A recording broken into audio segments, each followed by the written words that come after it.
자, 문제는 몽골의 생각이죠. 몽골이 과연 고려가 기대한 대로 책봉 조공 관계를 맺었다고 생각했을까? 자, 이건 문제인데요. 이건 좀 따져봐야 되겠습니다. 고려와 이 관계를 맺은 다음에 몽골이 바로 베트남에 사신을 보내요. 그 당시 안남이라고 불리는데 지금 베트남의 북쪽에 있었던 나라입니다. 이 베트남에 문서를 보내서 이런 말을 해요. 무릇 의관과 전례, 풍속은 모두 본국의 옛 제도에 따를 것이며 구태여 고칠 필요가 없다. 어때요? 고려의 한 이야기하고 똑같은 이야기를 거기다가도 했어요. 원사에는 여기까지 나오는데 고려사에는 이 뒷이야기가 더 나옵니다. 이 문서의 뒷부분이에요. 하물며 근자의 고려가 사신을 보내 요청하여 이미 조서를 내렸으니 모두 이 예에 따를 것이다. 고려의 불개토풍을 약속했던 그 이야기를 베트남에 그대로 하면서 고려와 같은 예를 따를 것이다 라고 이야기를 하고 있는 거예요. 고려와의 관계를 베트남에도 적용을 하겠다. 이런 생각이죠. 베트남 또 하나 있습니다. 일본. 일본을 이제 끌어들이려고 해요. 일본에 대해서도 고려의 사례를 적용할 것이다. 이런 이야기를 합니다. 다시 얘기해서 고려와 책봉조공 관계를 맺고 그 관계를 베트남에 확대하고 일본에도 확대하고 이것이 그 당시 몽골의 생각이 아니었을까라는 겁니다. 마침 고려, 베트남, 일본 세 나라의 공통점이 있어요.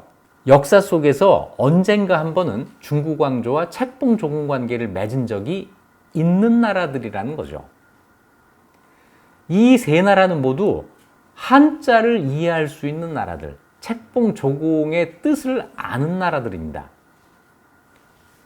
몽골이 아마 이 정도까지는 파악을 한 거죠. 그래서 베트남, 고려, 일본을 상대할 때 가장 효과적인 방법이 무엇일까? 그렇다. 옛날 중국 왕조들이 했던 그 방법. 책봉조공 관계를 맺는 것. 그것이 그 누구의 말에 나왔던 일조를 수고롭게 하지 않고 일국을 얻는 방법. 이렇게 받아들였을 가능성이 대단히 높죠. 고려 태자 시절에 쿠빌라이와 아릭부케의 싸움에서 고려 태자는 쿠빌라이를 선택했습니다. 모험일 수도 있죠. 누가 이길지 아무도 모르는 상태에서 쿠빌라이를 선택을 합니다. 쿠빌라이에게는 큰 기쁨이었겠지만 반대로 아릭부케에게는 그렇게 좋은 소식이 아니었을 거예요. 만일 이 둘의 싸움에서 아릭부케가 이겼다면 어떻게 됐을까? 상당히 어려운 일이 생겼을 거예요. 하지만 다행히도 쿠빌라이가 이깁니다. 고려로서는 행운이라고 밖에는 볼 수가 없어요. 쿠빌라이와 아릭부게의 싸움은 이렇게 진행이 됩니다. 먼저 처음에는 아릭부게가 좀 더 유리했어요. 수도를 지키고 있다고 하는 점, 이것이 굉장히 말하자면 가산점 이런 게 있었던 건데 진행이 될수록 조금씩 쿠빌라이가 우세해집니다.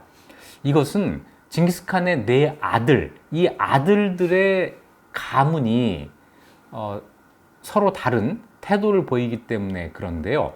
먼저 징기스칸의 첫째 아들 주치 가문은 이때 베르케라고 하는 주치의 아들이죠. 베르케가 대표하고 있었는데 아릭부케를 적극 지지합니다. 자, 주치 가문은 아릭부케 지지. 중앙아시아에 있던 차카타이 가문은 알구라고 하는 사람이 처음에 아릭부케를 지지하다가 쿠빌라이 지지로 선회해요. 같은 형제입니다. 저쪽 서아시아 중동 지역에는 쿠빌라이 아릭부케와 같은 형제였던 훌레구가 가 있었는데 훌레구는 형제들의 싸움을 관망하고 있다가 시간이 지나면서 점차 쿠빌라이를 지지합니다. 왜 지지하는 사람을 바꾸거나 관망하다가 태도를 바꿨느냐면 쿠빌라이가 그들의 독자 울루스의 통치권을 인정했기 때문이다 라는 해석이 있습니다. 중앙아시아와 서아시아에 있었던 몽골 황족이 쿠빌라이를 지지하면서 쿠빌라이가 유리해졌다라는 해석입니다. 그리고 그 결과 쿠빌라이가 승리를 거두면서 러시아 동유럽 쪽에 주치 울루스, 중앙아시아의 차가타이 울루스, 서아시아 중동 지역의 훌렉 울루스, 이런 거대 울루스들이 탄생을 하게 되는데요. 이거 우리 지금까지는 킵착 한국, 일 한국, 차카타이 한국, 또 하나 있었어요. 오고타이 한국, 이래서 사한국이라고 이렇게 불렀었죠. 한국이 뭐냐면요, 몽골의 칸을 한자로 쓸 때 요 한을 씁니다. 이거 땀이라는 뜻인데 발음만 빌려온 거죠. 한. 그래서 이 한이 통치하는 나라 한국, 이렇게 표현을 한 거예요. 근데 이것을 이제 한자로 표시하지 말고 몽골 사람들이 스스로 자기를 불렀던 말 울루스라는 말을 쓰고, 울루스의 이름을 붙일 때는 그 울루스를 만든 사람을 앞에 내세운다 하는 거예요. 그래서 주치 울루스, 훌렉 울루스, 차카타이 울루스 이렇게 이름을 붙이게 되는 거고, 오고타이 울루스, 오고타이는 우구데이의 일본식 발음인데 이 울루스는 존재하지 않아요. 대신에 우리가 원나라라고 생각하는 몽골과 중국 지역의 하나의 울루스가 만들어지겠죠. 이 울루스는 그럼 뭐라고 부르게 되느냐? 쿠빌라이 울루스라고 부르게 되겠죠. 몽골 제국을 쿠빌라이 울루스, 차카타이 울루스, 주치 울루스, 훌렉 울루스 이렇게 그리는 것이 최근의 동향입니다. 그러면 원이라고 하는 건 뭘까요? 이 원을 전에는 쿠빌라이 울루스, 중국 지역에 있었던 쿠빌라이 울루스를 원이라고 한다. 그래서 원명청으로 이어지는 중국 왕조 가운데 하나로 보는 경우가 많았는데, 최근에는 이 전체를 몽골말로 예케 몽골 울루스라고 하고, 예케 몽골 울루스의 한역, 한문 번역이 원 또는 대원이다, 이렇게 설명을 합니다. 자, 몽골 제국이 이제 쿠빌라이가 승리하면서 만들어지는 과정에 있는 거죠. 이 가운데에서 고려와 밀접한 관계를 갖고 있는 것은 역시 쿠빌라이 울루스가 되겠습니다. 쿠빌라이가 승리를 거두고 칸이 된 다음에 이 쿠빌라이 울루스에서 눈에 띄는 변화가 하나가 있는데요. 그게 뭐냐면 중국 문화를 수용하는 거예요. 먼저 중국식 제도가 만들어집니다.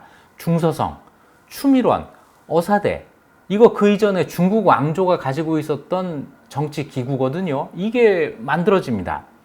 중통이라고 하는 두 글자 한자 연호를 만들어요. 그 이전에 쥐의 해, 호랑이 해, 기억나세요? 이렇게 표현이 됐었는데 이제는 중통원년, 중통이년 이런 식으로 그 해를 표현을 합니다. 이렇게 표현하는 것은 중국식 전통이에요. 고려에 중통연호를 제정했으니 앞으로 이걸 써라라고 하는 몽골의 문서가 오는데, 그걸 보면 이렇게 연호를 만드는 것이 한나라 무제 이후의 전통이다, 이렇게 이야기를 합니다. 그러니까 중통연호를 만든 사람들이 이것이 한나라에서부터 시작되는 중국 문화의 전통을 잇는 것이라는 의식이 있었던 거죠. 그 하이라이트는 나라 이름입니다. 1271년에 몽골이 대원이라고 하는 한자 나라 이름을 정해요.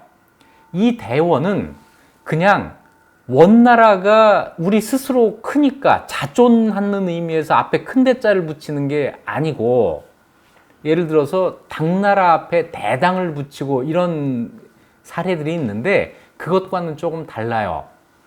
중국의 경전 중에 역경이라는 경전이 있는데 거기에 대제 건원, 크도다 건원이여 라고 하는 문장 중에 대자와 원자를 떼서 대원이라는 나라 이름을 만든 겁니다. 이게 얼마나 중국적이에요? 몽골 사람들이 중국 문화를 받아들이고 있다, 이 사실이 여기서 분명히 드러나고 있는 거죠. 그렇다고 해서 이게 한화냐? 우리 이런 얘기 많이 듣지 않았어요? 중국 바깥에 있던 이민족이 중국에 들어오면 전부 중국인이 된다. 이걸 이제 한화라고 이야기를 하는데 이거는 아니라고 봐요. 한화가 아니고 단지 그 사람들은 이 중국 지역을 통치하기 위해서 중국의 문화, 중국의 제도 이런 것들을 이용했을 뿐입니다. 그래서 한법으로 한지를 다스린다. 이 한법 치한지 이런 표현이 가능할 텐데요. 쿠빌라이 칸이라고 하는 책을 쓴 모리스 로삽이라고 하는 사람의 표현에 따르면 쿠빌라이의 이런 정책이 중국 통치에 걸맞은 맞춤형 통치였다라고 평가를 해요. 다시 얘기해서 몽골 사람이 중국 사람이 된 게 아닙니다. 이 사람들은 몽골인으로서의 정체성을 끝까지 지켜가는데 다만 중국 지역을 통치하기 위해서 중국의 문화를 받아들인다, 이용한다. 몽골에서 이렇게 하는 것에 대한 고려의 생각이에요. 그 당시 고려에서는 이제 몽골도 원으로 이름을 바꿨구나. 옛날에 거란이 요라는 한자식 국호를 쓴 것이나 여진이 금이라고 나라 이름을 정한 것이나 같은 것이다. 이렇게 생각을 했을 가능성이 매우 크다는 거죠. 그래서 실제로 고려사에서 몽골이 원으로 이름을 고쳤다라는 기록이 나옵니다. 몽골이 나라 이름을 세워서 대원이라고 했다. 그때까지는 몽골이었는데 이제는 대원이야. 그래서 고려사는 1271년 12월 9일을 기준으로 해서 그 이전은 전부 몽고라고 쓰고 그 이후는 원이라고 씁니다. 구별을 해요. 하지만 사실은 몽골 사람들은 자기 나라 이름을 대원으로 다 고친 게 아니에요. 몽골이라는 이름을 그냥 쓰면서 한문으로 쓸 때만 대원으로 썼다는 것이죠. 고려의 오해였지만 이 오해가 고려의 원에 대한 생각을 보여준다고 할 수가 있죠. 고려는 이런 여러 가지 이유로 해서 몽골, 이제는 원입니다. 이 원과의 관계를 책봉조공 관계의 연장이라고 생각을 했습니다. 사실 그게 아니라 하더라도 고려는 그 틈을 이용하려고 했을 거예요. 몽골에 어떤 중국적인 요소가 생기고 있구나. 그렇다면 당연히 고려는 그걸 이용해서 몽골, 이제 원과 책봉조공 관계를 강화하기 위한 외교를 했을 겁니다. 일단 고려와 몽골의 관계는 책봉조공 관계로 정착이 됩니다. 그런데 몽골은 책봉조공 관계 이외에 뭔가 더 추가로 고려에 요구를 해오는 게 있어요.